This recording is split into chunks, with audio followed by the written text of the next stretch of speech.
Uh-oh. I was just going to tell you a story about. Okay, for the record, please state your full name. My name is Robert Ivory. Okay. And do you go by any aliases, or do you have any other names they call you? Bob. And how did that come to pass that you became known as Bob? That's interesting.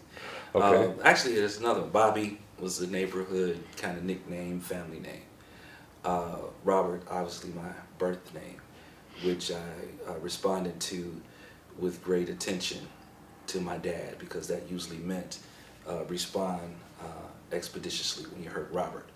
But it's interesting, when I was bused, when I went to the west side, there was just this Bob, and I would always correct, no, my name is Robert, and it would be fine. And shortly after that, I would get the Bob again, correct him again, and I got tired of correcting people, so I officially started to respond and to refer to myself as Bob. You've been Bob ever since? Only Bob, I think, off 105 is Superior that I knew of. All right. What's your date of birth, Bob? June 28th, 1965. And where were you born? I was born in Lake Village, Arkansas.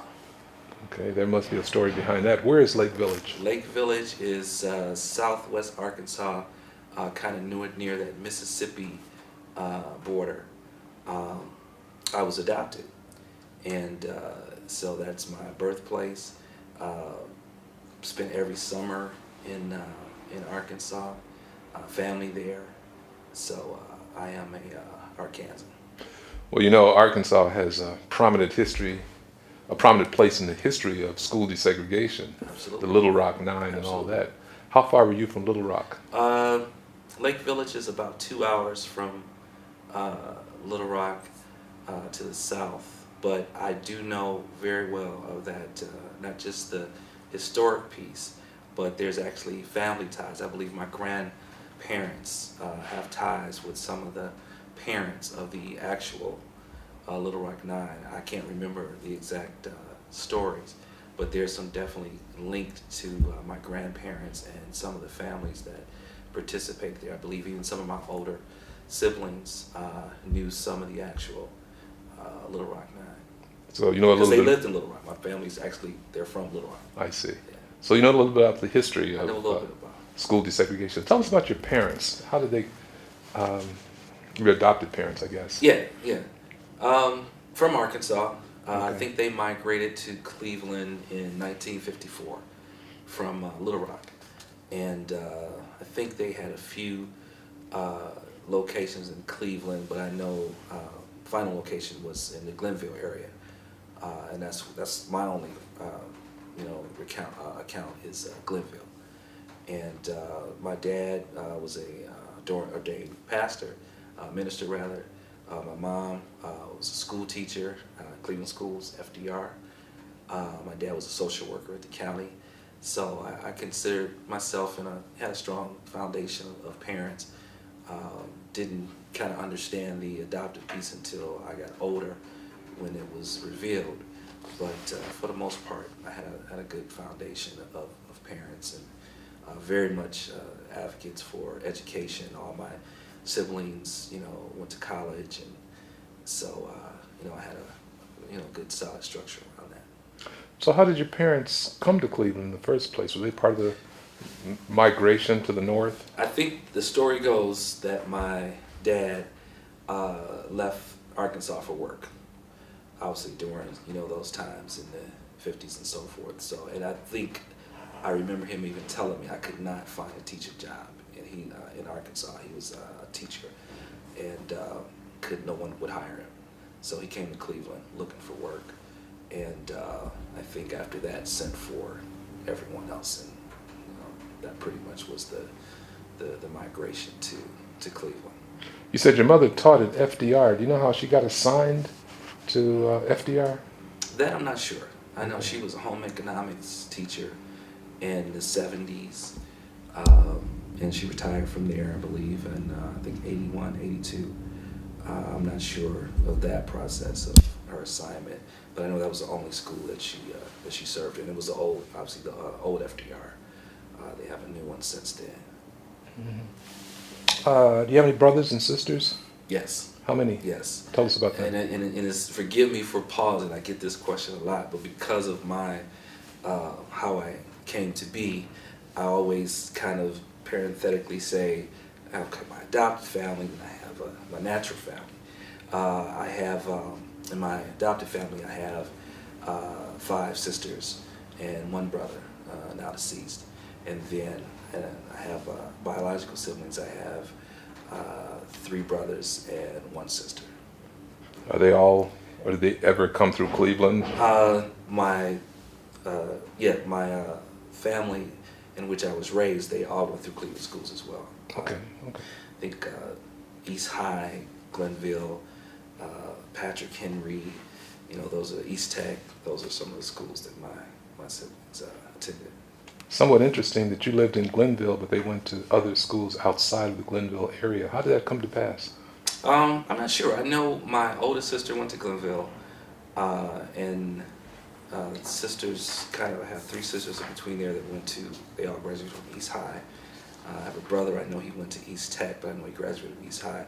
I'm not sure how the district was structured then and how neighborhoods were paired with schools, open enrollment, that was kind of before me, so I'm not sure how that happened.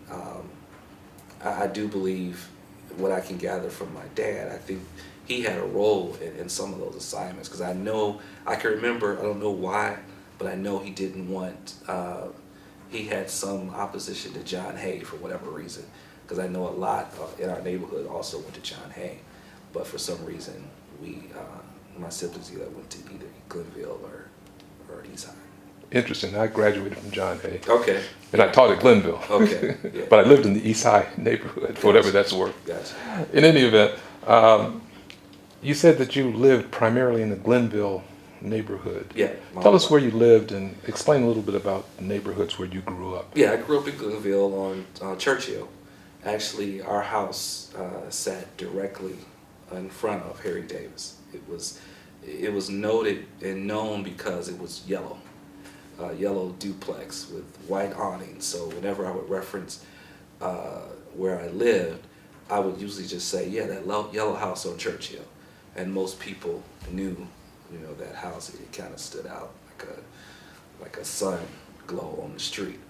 But it was a great neighborhood. I mean, I truly have fond memories of that whole Orville, Churchill, Hull, Lee, just that whole little section in off 105. Friends, classmates. I had a great experience in childhood, in that area. It's quite limited because my parents were very strict, very rigid. So I didn't have a lot of opportunities to venture where some of my other friends went. So I didn't know about Hathaway and Drexel and streets going down that direction. I couldn't go past 93rd. A lot of my friends would go up towards Huff. So I was very much on a tight leash. I see now why, but some of my community experiences are limited simply because as a child I just couldn't go but so far. They wouldn't let you get into trouble. Exactly. And that's how they viewed it, as there's trouble over there's trouble over there. And me and my smart mouth, I say, well, there's trouble right down the street. But at least it was in, I would call it safe perimeter, which I'm sure that's how they viewed it. What was the racial composition of the neighborhood you lived in growing up? I would say it would be 95% African American. There were a few white families actually on Churchill, and I knew of a few more kind of neighborhood, but for the most part, it was majority, at least 95% African American, from what I remember. Now, you described something about some. Hold on just a second. Yeah, that's my phone. This is Sheila. Okay. Hi, Sheila. Can I make a call real quick? You're doing great. Doing good? Yes. No, When you as said it turned I could out, only go someone so else far, I was like, I really is in there from 10 to 2. I'm in the middle of an interview right now, so it all worked out. That's right. unfortunately are deceased. And Okay, they I'll give you a never call. see my- I'm in conducting an I say interview. I'll unfortunately, give you a my call when I parents get are finished, deceased, and okay? they won't hear my confessions. Right. Okay, bye now. We were supposed to do it at the NAACP, and I Okay. couldn't catch up with Sheila, and then somebody else had the room, you know. Now she's calling me. Oh wow. But I'll keep it on. Sheila hopefully won't make as Okay. much Sheila noise. Wright. Sheila Wright. You know her? Mhm. How do you know Sheila? She's been there for just about a year now. Just through social media. Okay. Okay. Facebook. Right. Open public forum. Right. That's good. Yeah, I'm fine with that, Joe. So your parents didn't let you get out Nah, man, and run the streets. They didn't have that. There was a kid that I knew. He's older than you, but he went to Harry Davis. On the record, And we're recording. you explained a little bit about the racial composition of the neighborhoods where you lived. What about the schools that you attended? What was the racial composition of those schools? I would say it was pretty consistent with the neighborhood. As I look back to elementary school and junior high, pretty much it reflected the neighborhood. I would say about 95% African American. I don't remember too many other students that didn't look like me. Every grade or two, you might see a white student, or I know there were a couple of Hispanic students in the neighborhood, but for the most part, it was, I recall, like predominantly African American. Given that, how did you spend your leisure time?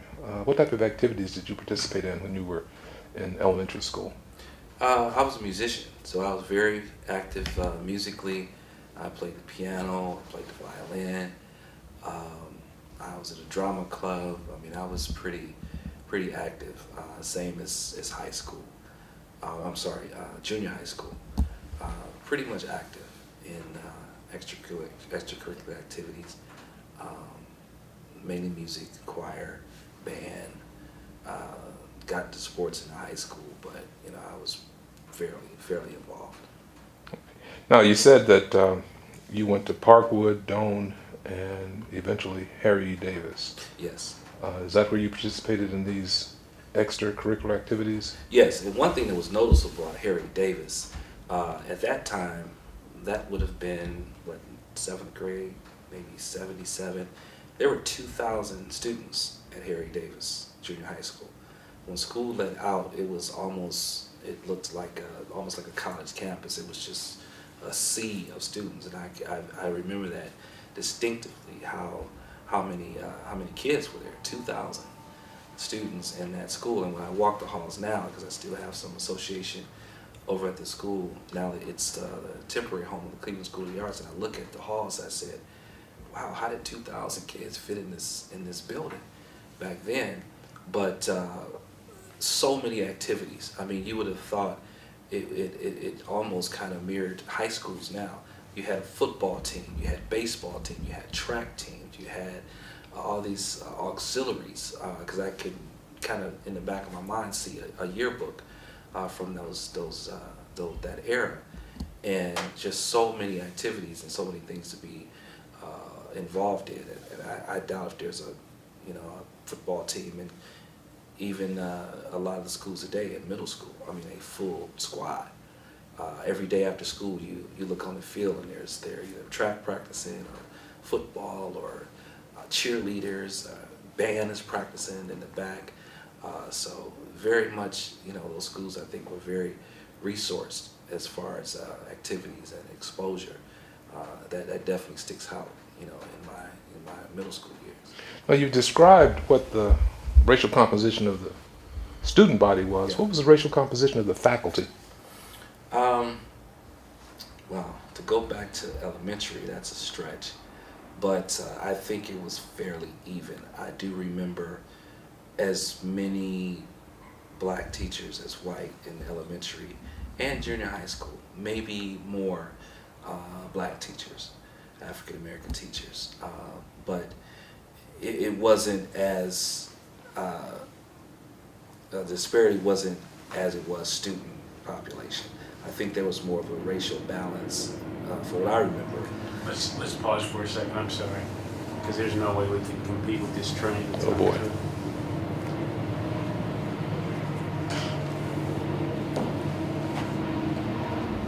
No, it's when you lean too far, Uh-huh. then he looks in the wrong direction. Okay, I got you. As long as I'm right here and we're right here,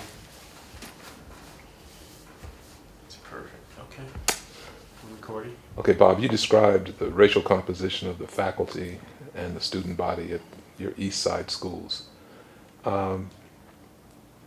Describe the faculty and student body when you were reassigned to the West Side, initially. When I was reassigned to West Tech for that 10th grade year when I was bused, I would say the student composition, from what I remember, it might have been maybe 60-40 white, black, maybe even 65-30, and then you had a significant Hispanic population, and then there were some Asians as well, Vietnamese students. I had a lot of Vietnamese classmates.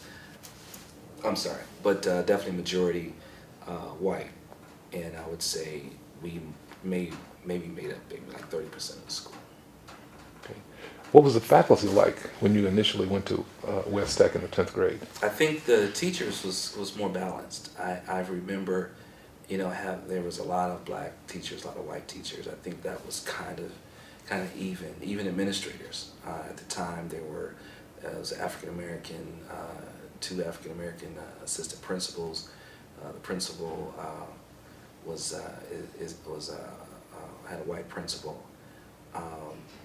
Guidance counselors were kind of even, so somehow they had the racial balance. Faculty administration, I think, was pretty even. Were you aware of that at the time? Did that have a significant impact on you, or is it just looking back you realize what it was like? Looking back, I realized what it was like. My awareness and consciousness then to that level was not something I would have probably identified with, because I've always had kind of that balance. I can remember that balance of teachers, when black, white. So that would not have been something that stood out. How is it that you were selected to be reassigned to West Tech, if you know? That I don't know. I knew that we were all anticipating a letter in the mail. I can remember, having meetings with my parents around that whole desegregation process. And the only thing that I can recall is we were going to get something in the mail. It just seemed odd that one day you were going to find out something, almost, I guess, like pledging. They slip a card on your door, and next thing you know, you're on. That's what it felt like. What year would this have been, if you can recall? That would have been, 9th grade year was 79-80 school year, I believe was my freshman year. Were you aware of any of the desegregation litigation? Did you discuss it with your parents, anything of that sort? I can remember my parents discussing it amongst themselves. I definitely remember the headlines. I remember it was like the issue, always in the newspaper, always seeing something on the news. So I knew it was serious even at that time. Maybe didn't pay close attention to it. To me, it was one of those things that was just gonna happen. I think I had more knowledge and more information of desegregation that was going on in other cities. I clearly remember what was going on in Boston at the time, because it was always on Cleveland news. And that, I think, was some of the anxiety. Like, is that going to happen here? Because it was very intense, even violence. I can recall in some of the reporting of what was going on in Boston. And I think amongst my peers, it's like, is that what is about to happen here in Cleveland? So obviously there was some concern There was about definitely safety. concern. Absolutely. Okay. Absolutely. Do you recall when you initially arrived at West Tech, how you got there, what happened the day you were transported from east to west? Yeah, I actually remember the day. I remember, let me see, how was the route? We would catch, at least coming from Superior area, I would take the number 10 bus that would go up to 105 in Quincy Rapid Station. And then we take the Rapid, the Quincy Rapid, all the way to 98th and Detroit Street Rapid Station. Once we got to 98th and Detroit, there were school buses, yellow buses, waiting for us. So we just filed in on the buses, and then the buses would take us to West Tech, and not too far from 98th and Detroit to West Tech. But I do remember looking around in the neighborhood as if I was like in another world, because I had never ventured, you know, that far into communities on the west side. I think my travel to the west side, and I was pretty well traveled, South California, I had, you know, some opportunities to travel growing up, but never been on the west side of Cleveland. Outside the west side market, and I believe there was a Sears somewhere on the west side, Detroit or something, and my dad, we would go there, and I guess, I don't know, maybe it was a better deal than the Sears on 86 in Euclid. But that was the extent of the west side for me. So it was just kind of looking around like, wow, where are we? But I do remember getting off that school bus, and I think we all went into the auditorium for an assembly and so forth. But it was, I'll never forget that. Were there any racial tensions that you could identify looking back? Man, there was not only racial tension. There were some situations that that you literally feared for your life in some of those early weeks or months of that whole experience. Fights, both interracial and also not. But I think it was more, in addition to the physical fights or the violence and a fear of being jumped and all that, I think it was more the fear of the unknown. Because the perception was, they don't want us over here. And, you know, we're going to come over there and take over their school and take over their neighborhoods, and they were prepared to not let that happen.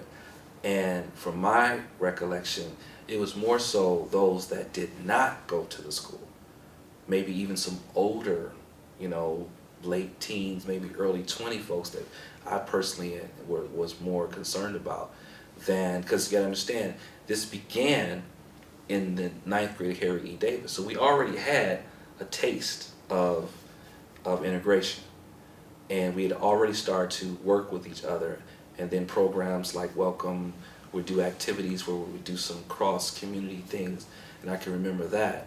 But I think some of that opposition was actually external, now that I look back at it, as opposed to what was going on inside the school. But yeah, I saw fights in the cafeteria, fights in the classrooms. I think the most traumatic period was what would go on those rapids and on those trains. And that was just random violence. It was almost like, you're white, you're gonna get it. Or you're black, you're gonna get it. That was just random. And that to me is what I saw maybe reminiscent to maybe what was going on in Boston. It was just that random, just the color of your skin type of you know, violence and chaos. That whole, before Tower City is what it is now, it was just Tower City. It was just the terminal tower. It was the meeting place of all over the city. So when school let out, you know, you avoided that area like the plague, or you tried to get to that rapid and get out of there, because it was literally sometimes a war zone. What you're describing, if I understand you correctly, are fights between whites and blacks. For the most part, yeah. Okay. They did have a safety and security division Do you feel that they had any effect on making it a safer? And see, now I'm trying to be objective about the safety and security, because now I can look back as a professional of what they did not do. But if I can take myself back to a 15 or 16-year-old going through it, I really can't put my finger on too much of what they did, because we definitely didn't feel safe. Like I say, the tension on the bus, I rode the 22 sometimes, and that's the other thing, is you tried to figure out, I think what we tried to do was figure out on our own how to make ourselves safe. Almost like, okay, I see what's going on the Rapid, I'm gonna catch the 22 and take it straight down the Rain downtown, so maybe I can avoid, you know, some of that drama. And that worked for a while until everybody started getting on the 22. You know, so then sometimes that drama would follow you. As an athlete, as a student athlete, we obviously would get out of school later because of practice. I played basketball, so that means we're like 5:30, 6 o'clock sometime still on the west side. So that bus would take us all the way to the east side, to John Hay, and those that lived in the Glenville area. But then we would just get home whenever we could. After games, it would literally take us to kind of our street. But I say that to say, if you were on the west side or you were in that neighborhood that late, you needed to have a plan. You needed to understand that it's dark, you're on the west side, you're either by your school, and it wasn't fear like probably 1940s fear, but it was a consciousness that I would have never had I still been on the east side of Cleveland. I might have had to worry about, you know, Ned at the corner store or this, that, and the other, but you know in your mind, oh, that's just, you know what those dynamics are. But when you're on 98th in Detroit or 88th in Willard or in that area you know nothing about, and then you also have this this feeling that you're not really wanted, and these are in the early stages. Yeah, at 14, 15, yeah, that's something to think about. Did you ever see the presence of any security personnel for the Cleveland Metropolitan School District? I think I saw the presence of security for the Cleveland schools at that time, but as I look back, I think it was defined differently. There were no armed policemen in the schools like we have today. You had who you knew were security, but I think they just had a different role. They were more, I would say, I think they did more more relationship type interventions as opposed to security and control, or that whole structured monitoring safety, because you didn't have, this wasn't about guns in the schools and knives in the schools and things like that. A lot of it was just either neighborhood conflicts that was acted out in the school, or just blatant racial tension, which they either separated or then mediated. But there was a presence, but I think the presence is definitely totally different than what the presence of security in schools are today. You alluded to the fact that this didn't start when you were transported to West Tech. When did the reassignment process start? Yeah, for me, the reassignment process began 9th grade year, and I believe halfway through the school year, obviously after the desegregation order was law, they divided us up in middle school in the 9th grade. And for me, some of my classmates went to Thomas Jefferson Junior High, and some went to Wilbur Wright. I stayed at Harry E. Davis. So I don't know what the process was, because there were students that lived on streets behind me that went to Wilbur Wright, where I stayed at Harry E. Davis.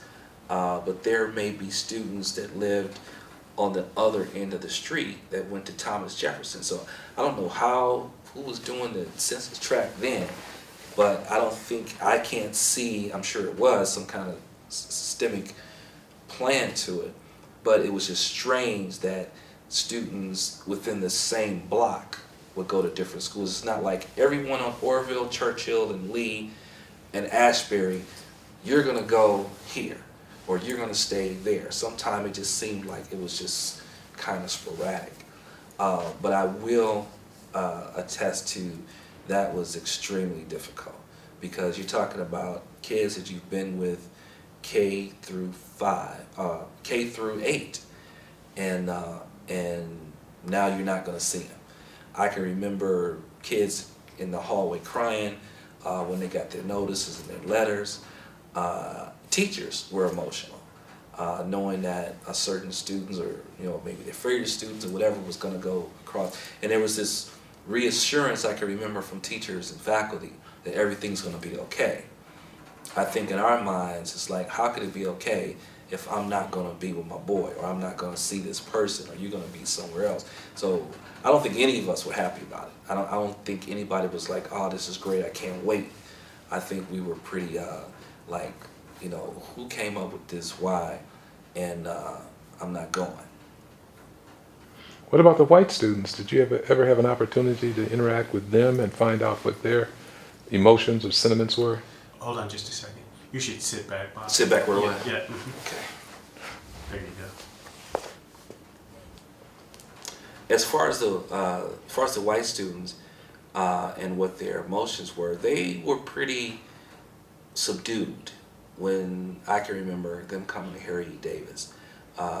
Very quiet. I could only imagine what they were feeling. Now I cannot imagine the anxiety that may have been going through their minds, apprehension.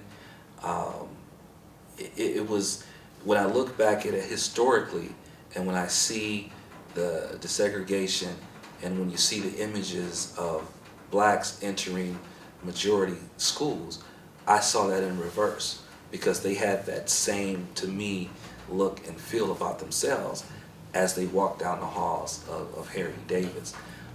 We did have a welcome committee. I remember being a part of that in junior high school, where we were supposed to, show them around, make friends,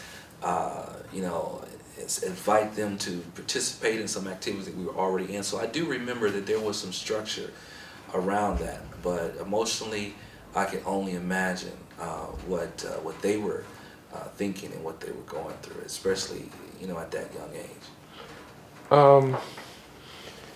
You described some of the violence when you went to West Tech. Was there any violence before you went to West Tech at Harry Davis? I don't recall a lot of fights and violence at Harry E. Davis outside of just your normal neighborhood conflicts, street gangs. To me, that was just typical and normal. It was just like walking the halls and chewing gum. There was a fight. You knew the neighborhoods, you knew where the conflict was, you knew where the gangs were, you knew about the Dynamite Devils, you knew about the Brick City Outlaws, you knew about all those groups that, to me, every urban center has. That was prevalent in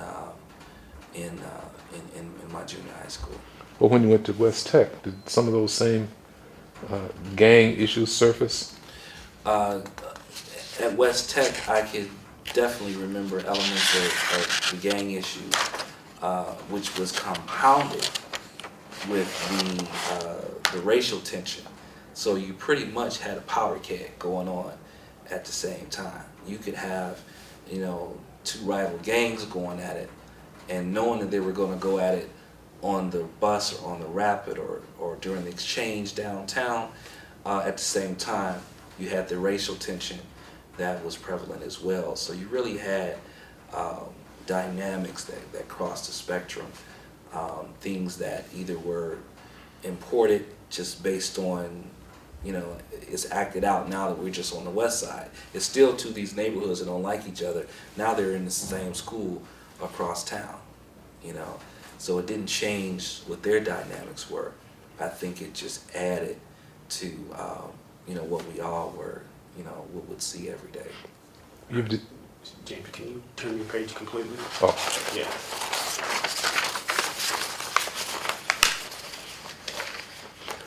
Bob, I think you've described some of the black gangs. Did you become aware of any white gangs in the neighborhood or in the schools on the west side? I don't recall white gangs per se at West Tech or on the west side, but you knew there was a group of guys that weren't playing with you, and you knew that they stuck together and they were real serious about their cause. I couldn't tell you what the name of the gang was or what street or what neighborhood.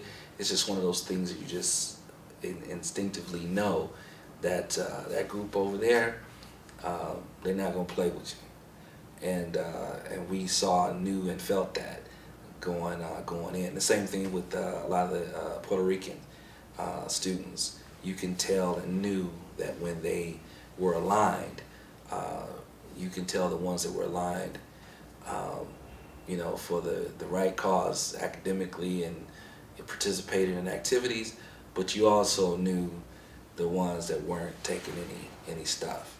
So there was also some territorial, dynamics there as well, as far as establishing sort of an order, so to speak. Because I think, now that I look back at it, I think it was more so, whose school is this? And whose school is this going to be? So when you have all those different groups, I think, vying for that, it created some unique dynamics that I think took us, 3 years of high school to kind of work through. What was the education like if in fact all these dynamics were at play? Was any learning going on? Yeah, I would say learning definitely was taking place in high school. I took college prep classes as a lot of my peers. I think I had fairly good teachers, and definitely were plenty of activities. Learning definitely was taking place, and now was learning kind of staggered based on some of those other major issues? Absolutely.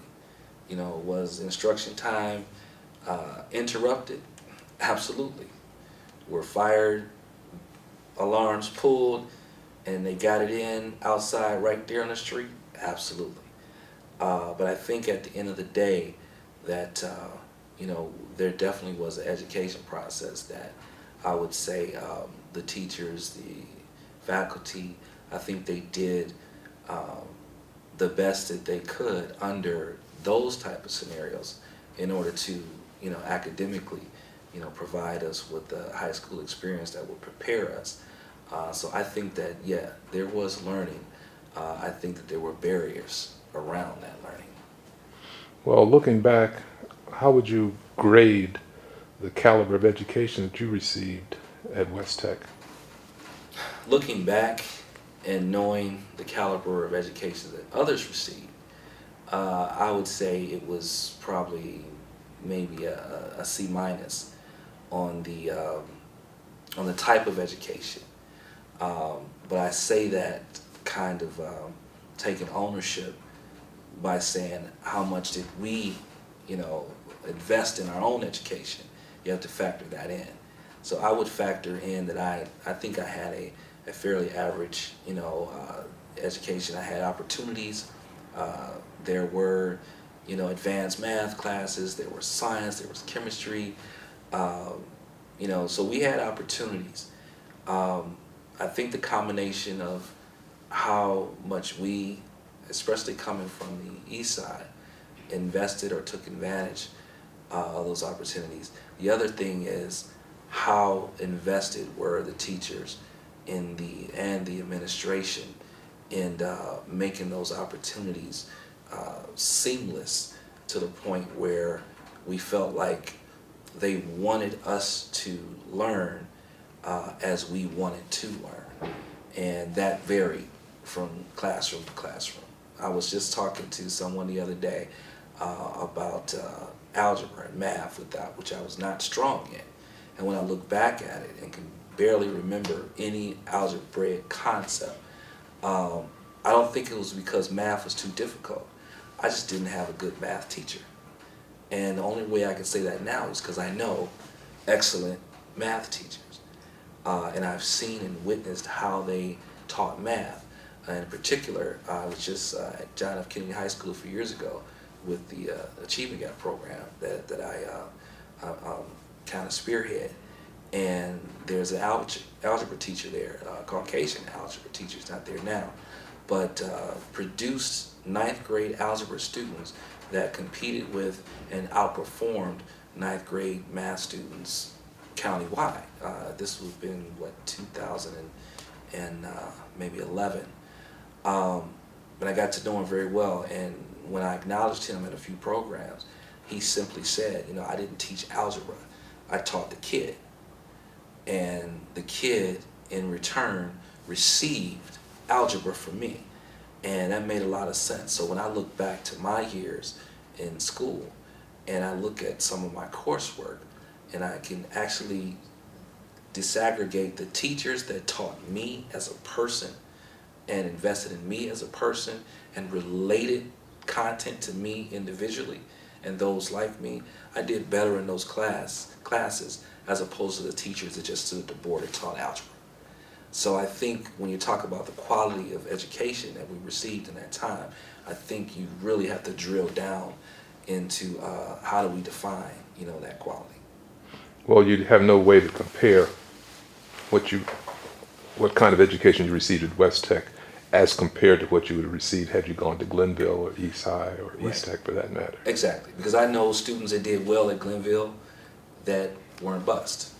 You know, I know students that did better than me at Glenville and at East High and at Collinwood, but I also know students at West Tech that did better than students at, you know, John Hay and Kennedy and South. So I think that, you know, I'm sure there's some data that you can look at that says these are students that stayed on the east side and these are students that went to the west side. I'm pretty sure you can kind of see how both students performed. But I think in the aggregate, I think we did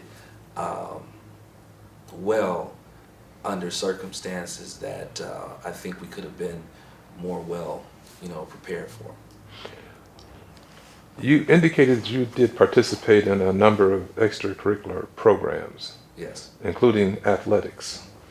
How did it feel being in a school in which you initially were in the minority to participate in basketball in your case? Mm-hmm. Participating as a student athlete was a challenge to me on the west side because you come from communities that already have that rich tradition.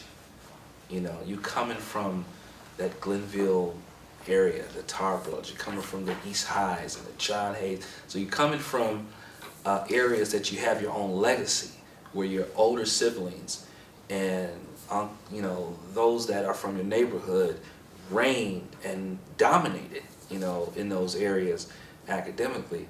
And then, I'm at a family cookout, or I'm somewhere in the neighborhood, and they're like, well, where do you go? West Tech. And they look at me like, oh, okay, that's nice. You know, what championships have they, you know, it was almost like, you know, where do they rank amongst those powerhouse East Side type schools? And then with pride, I actually would go back and say, well, yeah, West Tech, you know, lettered or trophied here, or we placed there. Obviously didn't compete to the East Techs, the Kennedys, the Glenvilles, the things that you knew just from living in those neighborhoods. But for me, I approached it with a sense of pride. I fully adopted, I fully received, I fully accepted the fact that I was a West Tech warrior. And that meant a lot to me. even though when I looked at their legacy and their yearbooks and their walls of fame, I saw no one that looked like me. But from the day I entered that school, I was a West Tech warrior, and I might even, you know, we might move some furniture around if you talked about my school, which they did a lot. But that was my experience, and I know there's others that had that same experience. But I also had students that were like as if they were just in a whole different world and couldn't wait for high school to be over because they had no association with it whatsoever. But there were so many students that I know for a fact, you know, adopted that busing and going to crosstown school and with pride.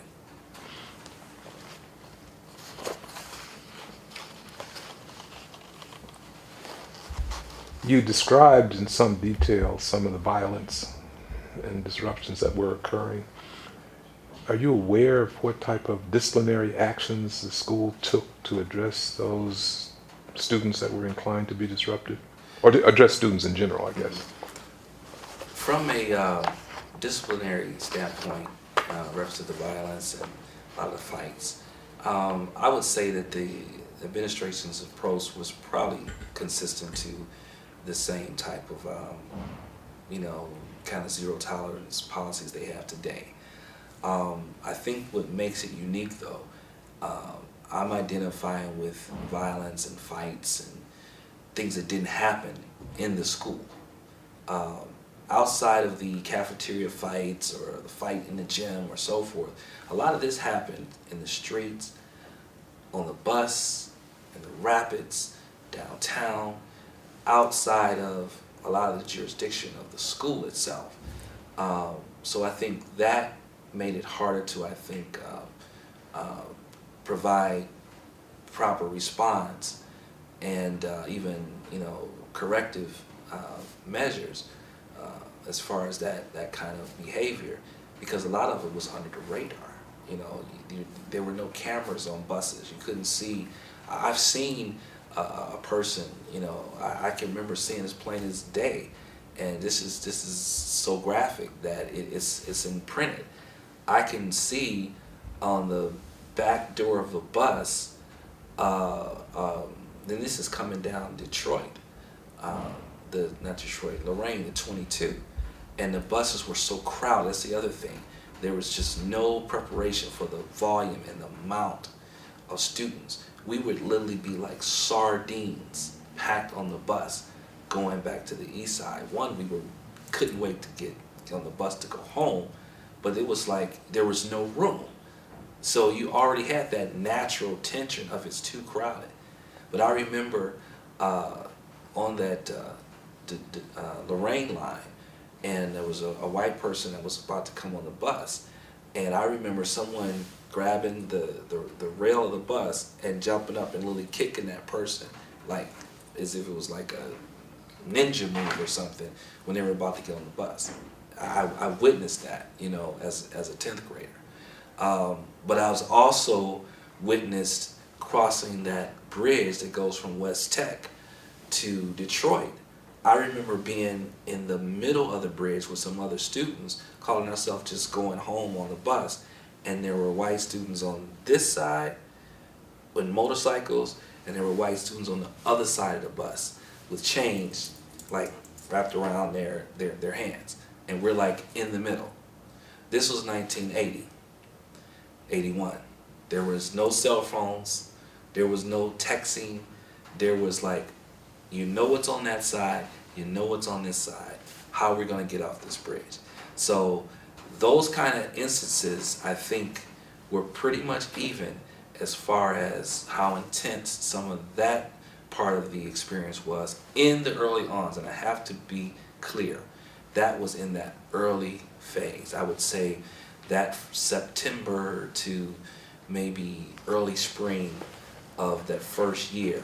And it got better each year as far as I think how everyone began to adapt, and even you know, I think we actually got along before we graduated.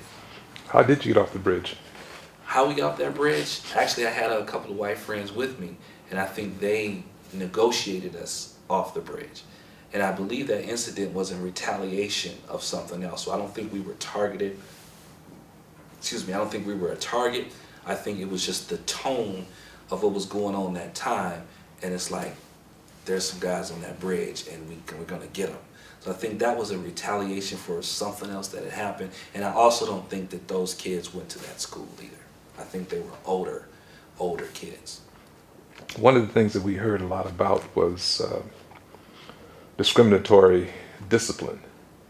Did you ever witness what you felt was discriminatory discipline by faculty or staff in the school? I can't say that I witnessed discriminatory discipline. I was kind of one of the kids above the radar, so discipline or misbehaving was over here. I was trying to be as far away from it as possible. So I can't really say I can speak to how others were disciplined. I know that the administration there were strong disciplinarians. I believe Mr. Cunningham was the principal there, assistant principal. I think he actually came from the east side. I don't know if he came from Glenville, I believe, but he was a very strong disciplinarian, firm educator, and he laid down the law in a real way. But I do believe it was even, and I believe it was fair, and I believe it was across the board. That's just my recollection. I can relate to that because I just, spent a couple of years working around a district in the Bay Area, and I definitely know what it means to see, some disparity in discipline. So I do have, I know the difference between the two, but I can't say that was our experience on the West Side. Did you ever develop any kind of relationships with the white students at West Tech? At West Tech, I had a relationship that I established before being bused in the 9th grade. His name is Mike Watson, and we actually ended up becoming best friends. He came from Wilbur Wright to the 9th grade at Harry E. Davis, but 10th grade, we both were bused to West Tech, and we hit it on right away. Very similar demeanors, similar style. I guess if there was swag 30 years ago, we both had it. And I think it was unique because we might have been the first to kind of attach ourselves. And I attached myself to his friends. He had 3 or 4 or 5 white buddies that came to Harry E. Davis from the West Side, and I had 3 or 4 or 5 of my friends and so maybe the 8 or 10 of us, we created our own kind of new crew, new clique, and it was black-white. And I think it was also noticeable in the school. And now I look back at it, I think the teachers even recognized and even supported, like, look what they did amongst themselves. No one put us together. We kind of began to bond amongst ourselves. And there was a few common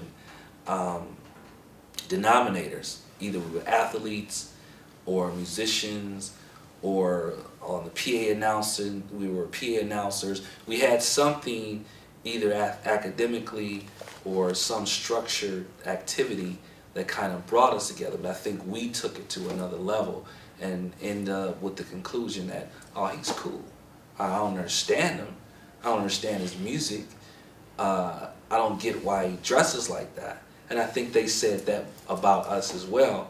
But at the end of the day, we were cool. What I do remember is those that didn't understand that, and even those that maybe kind of maybe shunned the type of relationship they were. If it was the white kids, they would be the first to say, no, these guys right here, they're with us, and I wish you would. Same thing in reverse. If they were catching some heat or some static or not being accepted or being teased or whatever, our group would be the same thing. Now, I'm not trying to suggest that we were like these big men on campus, because I was all of probably, 5'10", about 130 pounds wet. So it's not like we ran anything. But I think together we created almost a signal that, you know, if you do anything to one of us in this group, you're doing it to all of us. And I think we took that from Harry E. Davis all the way to West Tech. And some of those guys, 30-something years later, I'm still, you know, like this with to this day. I was going to ask, do you maintain a relationship with any of those people? Oh, yeah. And Mike in particular, I just visited him in Florida this past summer. He's doing very well. We talk about this conversation all the time, our experience through that whole desegregation period from 9th grade to 12th grade. We share similar mindsets around that experience. Like I say, it's through different lenses. Obviously, coming from the west side to the east side and east side to the west side, it was a kind of a different take. But yeah, we've remained friends off and on all those years, and even recently, you know, we've gotten closer, even personally, gotten closer as far as our life experiences. You made reference to welcome. What was welcome? And what does it stand for, first of all? I wish I could quote the acronym. Westsiders and Eastsiders, let's come together. There you go. Westsiders and Eastsiders, let's come together.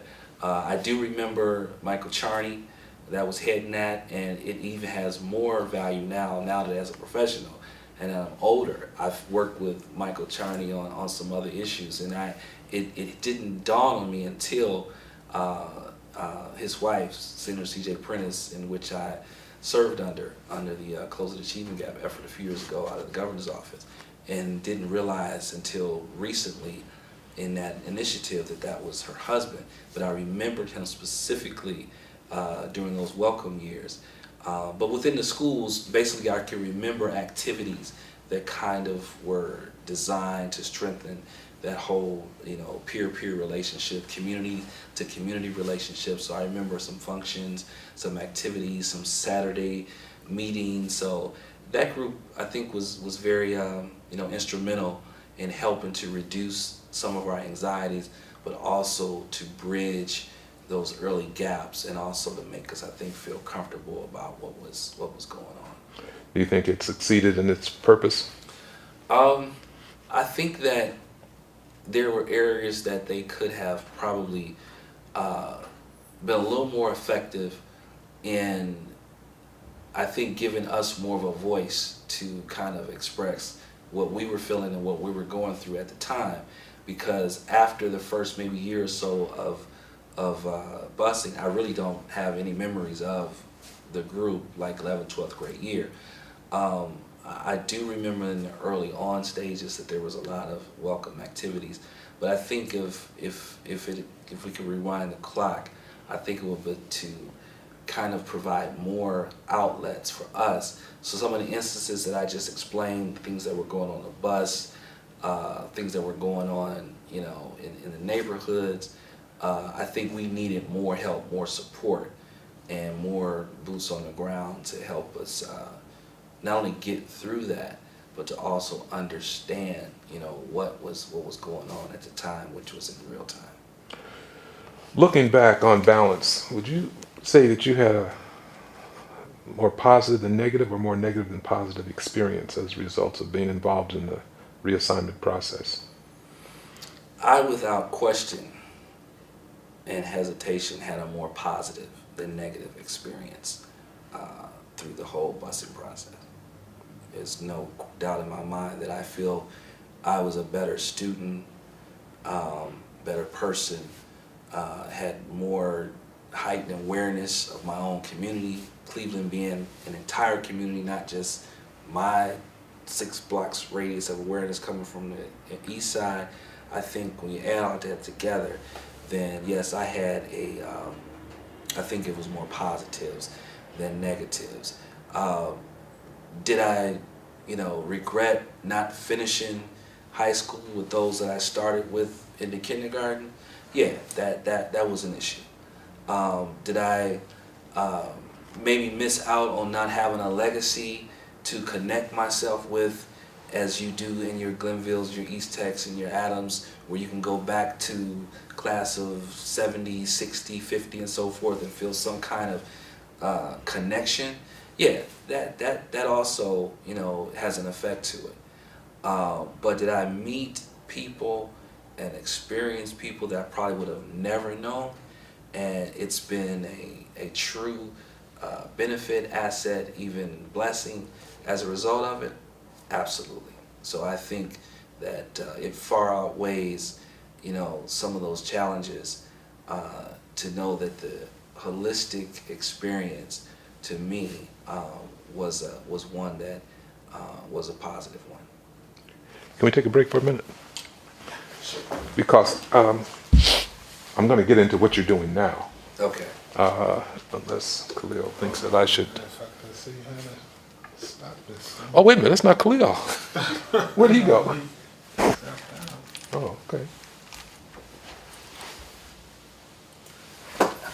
Check the message. You want some more wine? Oh. Yeah. I'm pretty sure people are I'll just stop. blowing me up right now.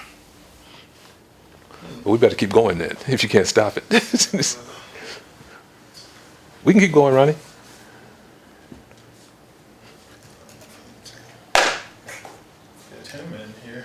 He just asked me to sit here, and then I used the camera at your old shop, but not this one.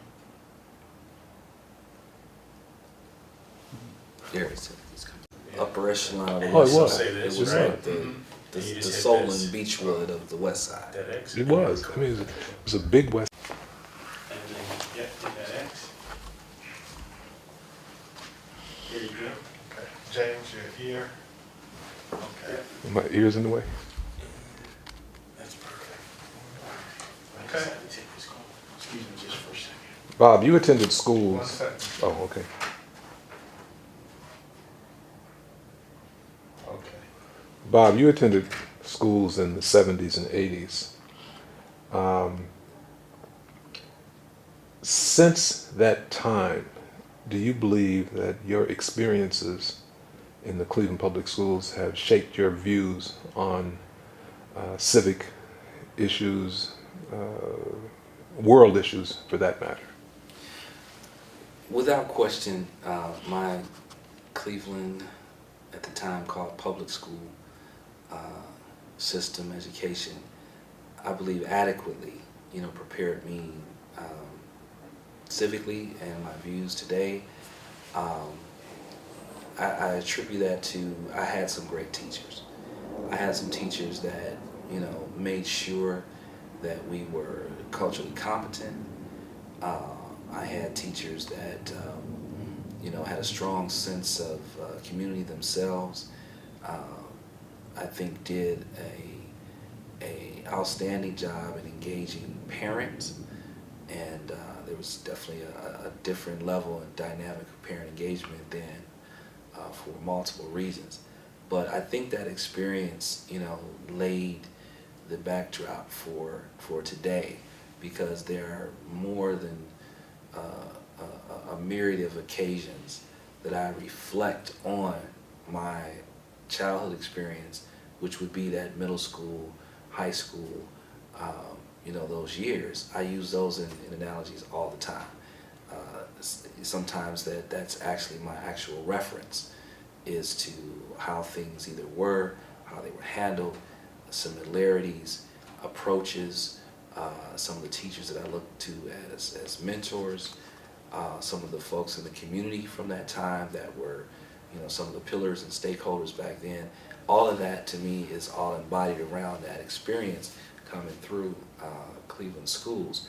So at the same time, I try to find the silver lining as opposed to what I didn't have. And I had a lot of friends that did not go to Cleveland schools. Many of them from the church I attended in Cleveland. Had a lot of fellow, friends and those that I went to church with that lived in the suburbs. So I had as many those that I could relate to from my neighborhood, Glenville, Superior, 105, Huff, Buckeye. I also had friends at Brush, at Chanel, at Hawkins, and in Beechwood. So I had a variety of those within my age group that I could kind of, develop a sense of what's really out there in the perspective, in the whole spectrum. I would dare to get into a comparison of the type of education we received, meaning in comparison, but I would put those friends of mine and a lot that I'm in connection with today against any of those educated in Hawkins, Laurel, some of the quote-unquote, supposedly more superior type schools, maybe academically. But I think that those that were successful coming out of Cleveland schools can compete with anybody on the planet Earth today. So how did you end up in college following West Tech? What were your experience? Where did you apply? How did you finance it? I applied for college leaving West Tech. I think my schools of choice were Ohio University, I believe Akron University, and it might have been the University of Cincinnati. I wanted to go to Ohio University mainly because one of my sisters attended Ohio University. Well, I had sisters that attend few, but Ohio University kind of stuck out to me because it wasn't too big and it wasn't too small. It was one of those MAC schools that was in the middle that I felt that best fit me. And then I had assistance in that choice and in those preparatory times through Upper Bound. I was an Upper Bound student also since the 9th grade. And I think that also guided me academically and guided my high school career through some great counselors. I'm actually in contact with my director at the time then, Sandra Collier. And we're in contact to this day and talk a lot about that experience, how they helped prepare us. In addition to what was going on in schools, how Upper Bound literally, I think, shaped my direction and kind of fine-tuned my focus, at the same time exposing me outside of my kind of awareness. And that is kind of how, college came about for me. So you went to OU? Yes. And when did you graduate? I did not complete undergrad. And there's a story, not necessarily explaining that, but it kind of supports, some difficulties that I faced while I was in college. I was in college when I learned of my adoption, and it was fairly traumatic, and kind of sent me in a spiral. And it took me a long time to regroup and recover from that. And I share that openly. I share it with my students today, how sometimes life happens and you're going to have to make some adjustments, and also use that experience in order to help propel you, as to where you're actually supposed to be. So no, I didn't complete undergrad, which is interesting because my career path has taken me in some places where obviously that would be enhanced from that, from a credential standpoint, so to speak, but it's actually helped to propel me into areas where I've had to be very creative and very innovative, and also build on other skill sets that I think have, makes me be able to compete and also to achieve, in my fields of choice. Well, tell us how you got into addressing the achievement gap. How did that evolve or develop? My first experience with the Closing the Achievement Gap initiative came by, I think, accident. Well, I take that back. There are no accidents. It came unexpectedly to me because at the time I was working in the governor's office under former Governor Ted Strickland. I was a community outreach coordinator for Northeast Ohio region, which includes Hoga County, Medina, Lake, Geauga, and Summit. So the state is divided into regions through the governor's office. So that was kind of my area a focus from a community outreach stance where I would basically assist in the rollout of a lot of state initiatives in that region, you know, through the governor's office. And there was a Cleveland school district, I think they had called it like a convocation day, where it was the beginning of the school year, and where all the teachers would come together at the queue and they would roll out the school year. So I was on program or somehow involved in from the governor's office, and Senator C.J. Prentice was also. So I met Senator Prentice and helped to guide her in to the event, and almost like an advance or a lead, and parked her car, got her into the queue. Actually, I knew the security director that I had to call, and hey, I need, you know, carte blanche treatment. Senator Prentice is on program. I think she might have been late or so forth. So we were talking in the parking lot of the queue, and she said, "Bob, I got this initiative that I'm head of. It's Closing the Achievement Gap. I want to talk to you about it. You know, let's set some time up and sit down." And I'm gonna be honest with you, she said Closing the Achievement Gap. I actually didn't know, like, what? And what job is that? You know, we ultimately met, and when she rolled out, I never forget, it was in the Laushi building on the state building in the governor's office, and she had the diagram, she had the chart, she had the data, she had the you know, what the outcomes that she was, you know, seeking to you know, fulfill. And in that instant, I said, I want to do that. What do I have to do? And from that point on, I joined her team, became a project manager over the Closing Achievement Gap initiative, in which Cleveland, East Cleveland was my region of focus, which actually made up of more than 50% of the entire statewide effort because of the numbers. You had more kids in the Achievement Gap program in Cleveland and East Cleveland than the other 13 school districts across the state of Ohio. And she basically said, because of, you know, your knowledge of your own region, number one, but two, your grasp and your concept, how you've grasped this whole Closing the Achievement Gap, increasing the high school graduation rate kind of effort. She said you would be perfect to lead this effort in Cleveland and East Cleveland. And that's kind of how I was introduced to it. And it's been a passion and a calling for me ever since. So how's it going? I think it's going well. I know there's data that supports since that 2007 year to the present that in Cleveland and the schools that participated in African American males that were the focus, their graduation rates have increased.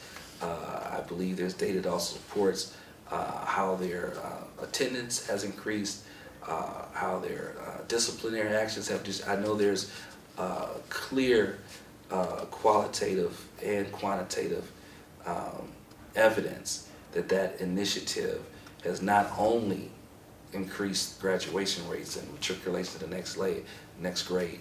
I will not think anything otherwise. It has also saved some lives. Well, tell us about some of the people that you have come in contact with that have influenced you or led you to where you are today, by name. By name, I've been influenced and just privileged to have come in contact with those here in Cleveland. I would say the late Councilwoman Fannie M. Lewis, a person that I met also by chance, and from that initial encounter, she kind of embraced me, took me in, showed me the ropes, empowered me in her community of Huff to do some things, and I learned so much from her, not only from a political standpoint or from a community standpoint or civic standpoint, just about life, and just her whole being that was about helping people. She said at the end of the day, Bob, it's all about helping the quality of life of people. And I internalized that in working and meeting with her.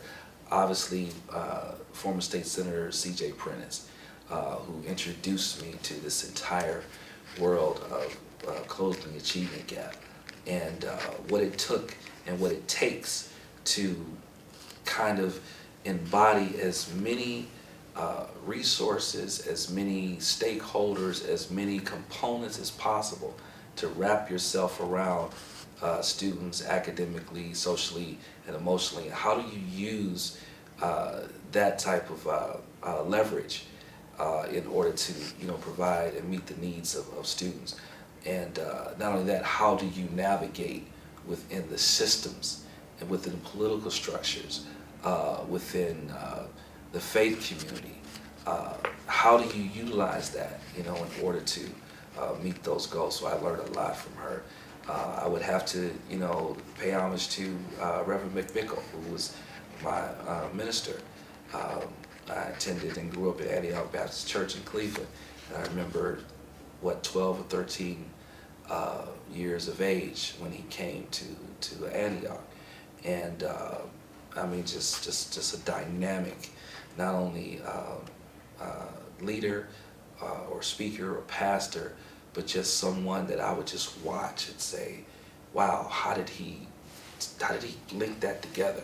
How did he tie that together? How did he make that? So I understood it just as my grandparents are sitting on either side of me. I saw us understanding the same thing. And then when I saw and began to see him work in the community and civic engagement and NAACP and so many other things, he's somebody I definitely admire and patterned myself after in a lot of my work. I would say probably most recently, and this person is not in the Cleveland area but has had that same effect. I met just in the years that I've been in San Francisco, and that's Dr. Amos C. Brown, who was one of two of Dr. King's surviving students. Dr. King taught one course at Morehouse, and Reverend Brown was one of his students. So he also, to me, embodied that entire C.J. Prentice, Miss Lewis, Reverend McMickle, Reverend Cavanagh. There's just so many that, over the course of my life that I've admired and watched and tried to kind of pattern myself after. Then I meet Dr. Brown in San Francisco. But I would say ultimately my father, who I watched, who I tried to tie my tie like him, who I tried to articulate like him. I couldn't write like him. He was a prolific. His penmanship was like something out of a book, and mine is total opposite. He would say, "Robert, you write like somebody's choking you," which I'll never forget. How he was so precise on detail. But to me, he also is in that status of those that have had that kind of impact on me over my life. Looking back, do you believe that the attempts to desegregate the Cleveland schools were worth the effort? Hold on 1 second. Okay. Okay. Looking back, do you believe that the attempts to desegregate the Cleveland schools were worth the effort? Not just for you, but for... The overall? Yes. Looking back, the attempts to desegregate Cleveland public schools, in my opinion, was well worth the effort. It was well worth the obstacles. It was well worth any opposition. I believe the outcomes far exceed whatever other factors that may have been in between the beginning and the end. And I truly believe myself and countless others are the product of that. I mean, I could just speak back to Mike Watson. Had not been for desegregation, I more than likely would not have met, become engaged with, sustained a relations with, and had the benefit and the pleasure of meeting this young man, to the point that we're now about to be 50 and trying to think about what we're going to do to shock the world when we turn 50 and celebrate together in some sense. Well, that's a product of desegregation. That's for more of a personal level. I look at some of the opportunities that I had when I went to West Tech through some of the teachers that empowered me. And that's not to say that same teacher didn't exist on the east side in another school. But when I look at how I was empowered and given the platform and how an atmosphere was created for me to be successful, yeah, I attribute that to my high school years at West Tech. So I think that it was something that needed to happen. I'm personally glad it did happen. And obviously with anything, even the Constitution is not perfect. They had to work on it over years, and it still has some things that need to be done a little differently. So obviously that whole desegregation piece would obviously fit in that same mode. But to answer your question, yes, the desegregation plan had a positive impact and a lasting impact on my life, and I feel I am the better because of it, because I have nothing else to compare it to. What would you do differently if you had an opportunity to take a blank slate?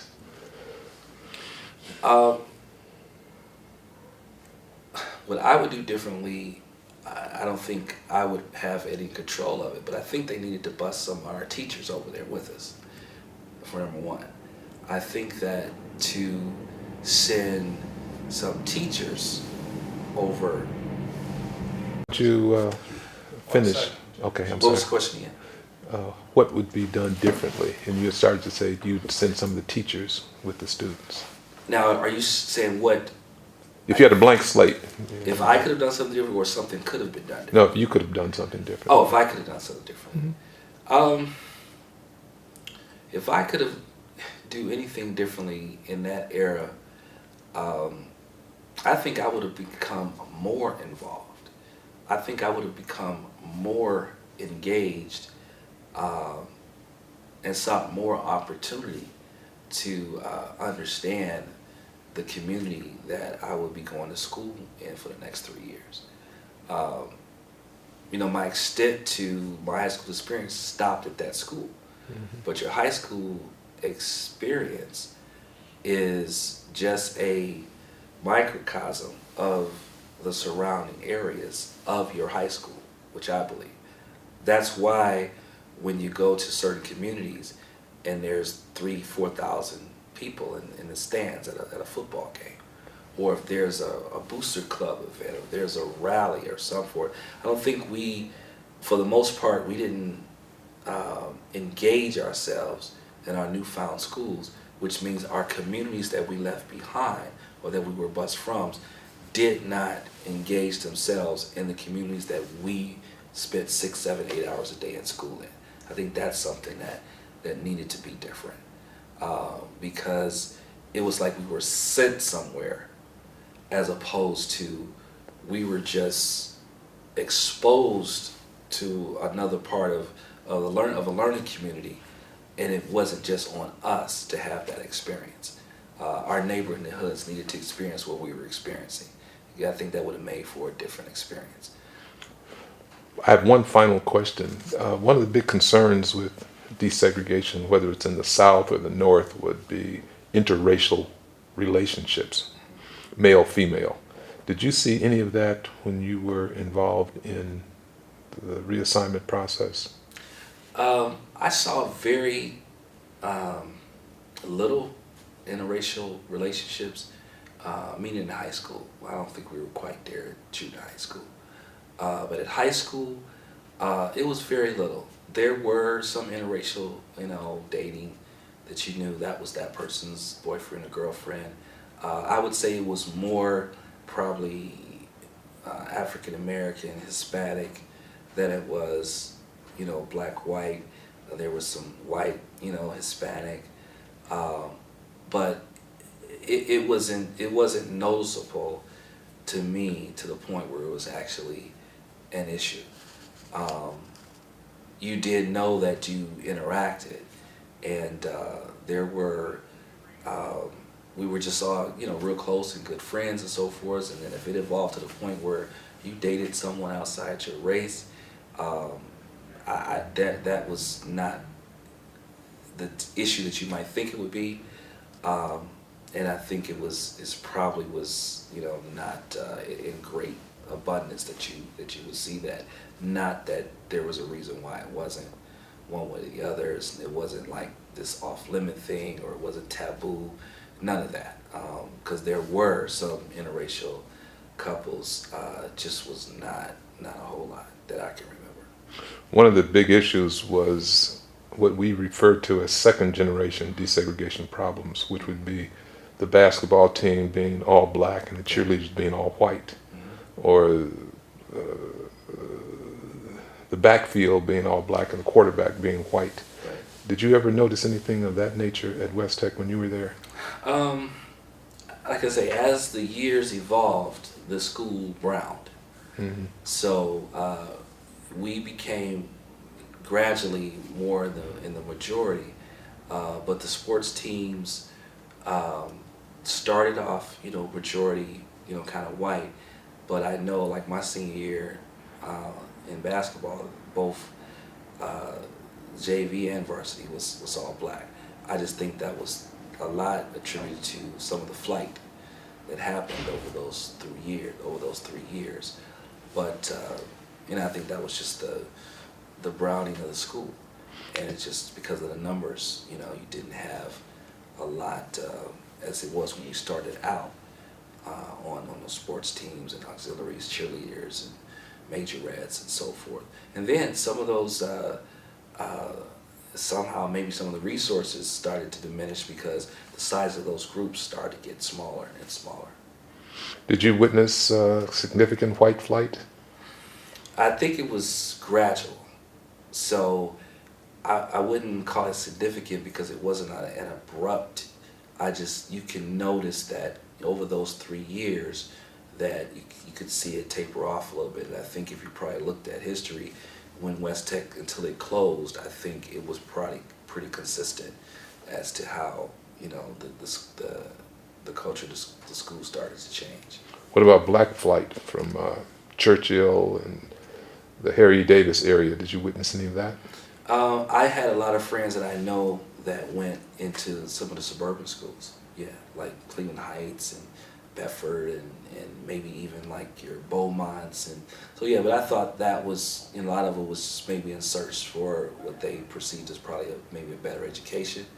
I doubt if it was on any racial, you know, reasons. It's just that, you know, I had a lot of friends that, you know, went to St. Joe's or went to Villa Angela and so forth, but I believe that was if their parents had the means to, you know, take them out of Cleveland, you know, some of them did. Yeah. Okay, anything else, Dr. Dunn? No, I think that pretty much covers it. Yeah,